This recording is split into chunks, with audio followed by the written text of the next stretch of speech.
Magandang araw po mga kabayan. Kararating ko lamang po dito sa bundok ng New Zealand. Ito yung New Zealand, yung pinagmamalaki ng San Marcelino na pasyalan doon sa bundok doon mga kabayan. Kaya lang hindi na po ako makarating doon dahil masyado na pong malayo. Nag-iisa po ako. At itra-transit na lang po natin mga kabayan, silipin po natin.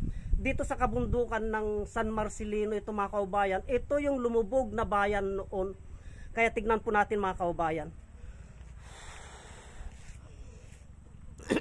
Silipin po natin mga kabayan yung kagandahan ng San Marcelino, Zambales ngayon. Ito, nandito sa kabundukan. At itong tulay na ito mga kabayan, itong tulay na ito ang tulay na nag-uugnay papunta doon sa New Zealand. Yung tinatawag nilang New Zealand mga kabayan, papunta po doon sa bundok na yon. Kung nyo pong nakikita yung bundok na yon, doon po yun. Napakaganda pong pasyalan yun mga kaubayan. Dinadayo po yun. Kaya po ginawa itong tulay na ito, yan, para yung mga tao, yung mga turista po, ay makapunta po doon mga kaubayan. Tignan po natin. Napakalalim ito mga kaubayan. Kaya yung bundok na yon, yan yung tinatawag na bagang. Bagang po yan mga kaubayan. At dyan po sila nagtatayo ng mga solar. Ngayon, tignan po natin mga kaubayan. Napakalalim ng ilog na ito. Ayan po, napakalalim po ng ilog na yan mga kaubayan. Yan. Malaking ilog po ito mga kaubayan, kaya ginawa po itong tulay na ito para yung mga turista makapunta po doon sa lugar na yon mga kaubayan. Doon. Yan po. Katulad niyan, dadaan po yung ating mga kapatid na mga katutubo. Dadaan po yung ating mga kapatid na mga katutubo mga kaubayan. Ay ito po, mga turist, mga mamamasyal po sa New Zealand itong mga kaubayan. Ito po, papasyal po yata sila sa New Zealand mga kaubayan. Tatawid kayo? Hindi. Hindi. Hanggang dito. Kaya tignan po natin, pupunta po tayo sa gitna niyan mga kababayan para masilip po natin ang kagandahan. Kasi may mga tower na po na tinatayo dito yung solar mga kababayan. Tignan po natin. Punta po tayo dun sa gitna.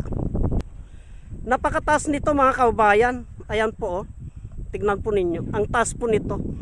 Pero ang ganda pong pasyalan doon sa lugar na yon, yung tinatawag nilang New Zealand. Napakaganda po.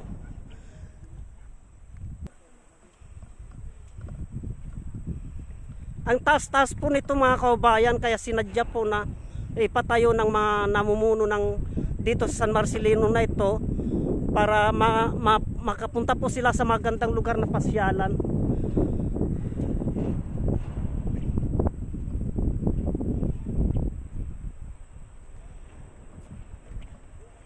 Yan po mga kaubayan, ang taas po, nakakalula po. Kung nyo pong nakikita yung tulay na yon, yung tulay na yun mga kaubayan, yun po ay papunta naman po doon sa sa itinatayo nilang solar na yan. Kasi may tinatayo po silang solar dyan mga kaubayan, dyan sa bundok na yan. Kaya tuwing gabi po ay napakaliwanag po dito. Doon po nila ilinagay yung solar mga kaubayan doon sa lugar na yun. Kaya hindi tayo makapunta doon mga kaubayan kasi wala po tayong kasama. Mahirap na sa ganito pong kalayo. Baka sa ganito pong kalayong lugar mga kaubayan, baka abutan tayo ng aberya dyan, wala po tayong kasama. Kaya yan po dito na lamang po tayo, silipin na lamang po natin. Medyo malayo pa itong tulay na ito mga kaubayan, doon pang dulo nito. Silipin po natin ang kagandahan niya mga kaubayan.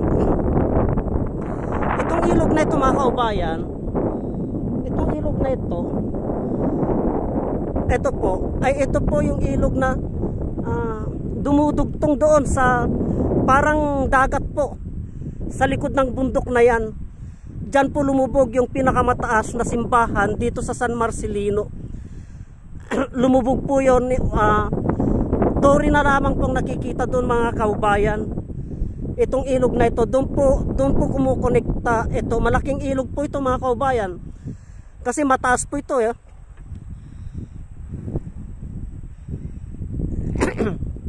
Kaya pag nandito ka po mga kaubayan, medyo mag-alanganin ka po pag nandito ka sa ibabaw ng tulay. Kasi po umuuga po ito.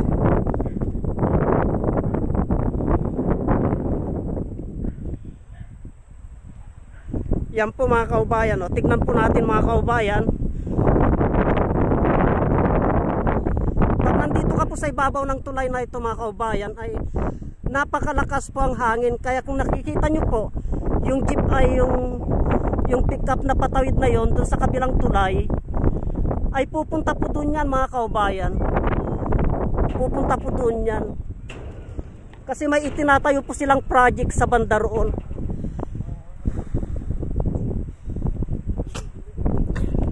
Medyo palakihin po natin ang camera mga kaubayan para makita po natin. Ayan po. Yan po. Kaya ang ating mga kaubayan, ang mga kabataan ay nasumpungan na po nilang pasyalan itong lugar na ito, lalong lalo na po pagdating ng umaga, hapon, ay marami pong namamasyal dito mga kaubayan kasi ang ganda po ng tanawin sa lugar na ito. Isa ito sa pinagmamalaki ng mga taga San Marcelino na pasyalan mga kababayan. Yan po, napapaliputan po ng kabundukan. Itong kinaroroonan po natin.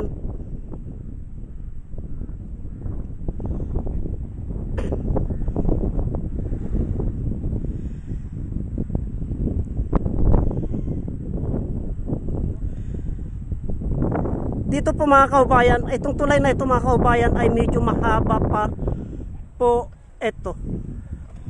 Bali hanging bridge itong tulay na ito mga kaubayan. Kaya pag nandito ka at mahiluin ka, ay malulula ka po.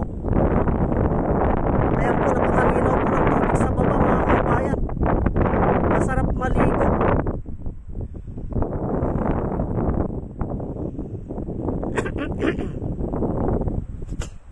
Ayun po mga kaubayan, nakikita po natin yung mga jeep, mga van na yon, mga turista po yun mga kaubayan, o kaya mga empleyado yun.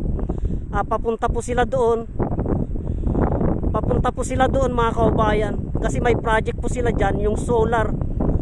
Kaya paggabi po napakaliwanag po dito.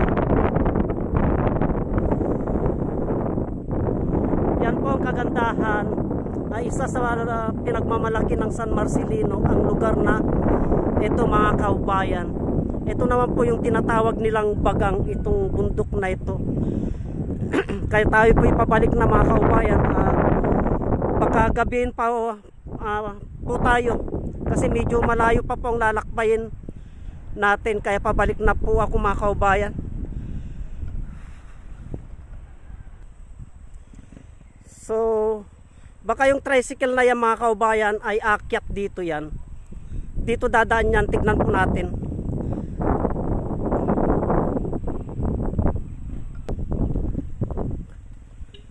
So bali itong tricycle na ito mga kaubayan ay dito dadaan yan, tatawid po dito yan mga kaubayan. Ito, patawirin po muna natin. So patawirin po muna natin mga kabagas. Ito mga kaubayan, tingnan po natin, tatawid po ito kasi ito po ang bahay nila. Bali mga kapatid po nating mga katutubo yan mga kaubayan. Malayo pa pang pupuntahan nila, doon pa po sa kabundukan na yon.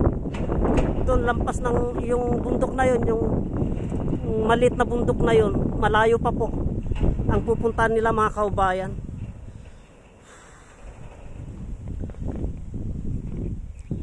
Ganyan po ang sitwasyon dito. Yung ating mga kapatid na mga katutubo ay tas na nakatira doon, ay dito po sila dumadaan. Dati po kasi ay hindi po sila nakakatawid dito dahil pag bumaha po, kulong na lamang po sila doon sa kanila. Pero ngayon may tulay na po, ay nakakatawid na po sila mga kababayan.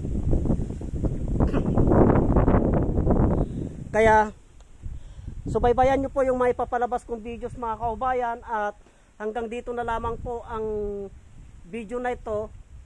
Marami pong salamat.